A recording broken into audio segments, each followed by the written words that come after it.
Universities confronting the post-truth age must meet the challenge head-on rather than retreating into an isolated comfort zone of teaching and research, according to an Australian sector leader.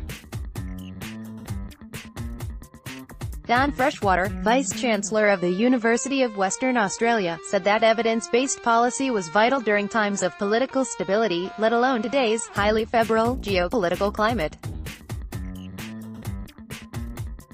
She said that, with trust in public institutions tanking, and alternative facts and personality politics driving the agenda, it was no time for universities to hide their light under a bushel. Professor Freshwater said that universities' advice was grounded in the scrutiny and peer review that underpinned their research. She said there was value in being considered in an environment of toxic speed, and offering well-informed policy options in a climate where democracy is undermining democracy. On the 22nd of May, the university launched its new engagement arm, the UWA Public Policy Institute, during the Worldwide Universities Network Conference in Perth.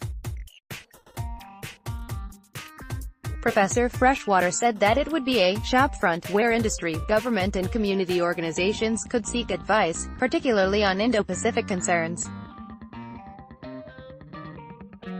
Many of our neighbors in the region are grappling with issues relevant to UWA's research strengths such as energy, agriculture, health governance and economic development, she said.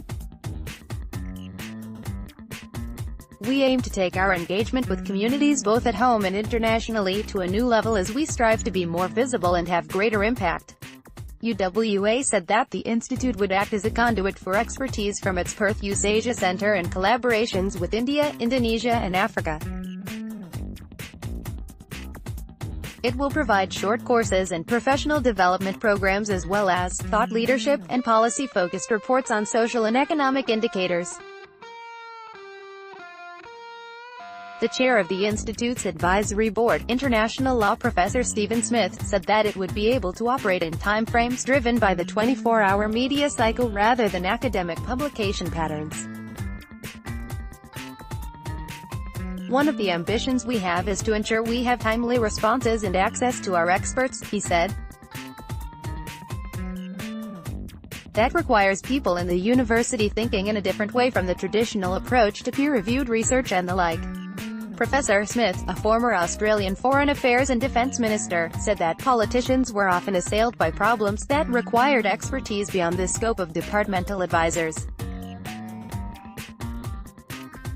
Said that the services offered by the new institute, and university engagement arms like it, would benefit MPs from across the political spectrum. In the modern era, decision-makers are under much more pressure to respond quickly. There's scrutiny at every level, not just traditional media but social media. Having the knowledge that an independent, impartial body out there might have an expert who can at least in the short term put you on the right track, that's invaluable to decision makers. John.Ross at timeshighereducation.com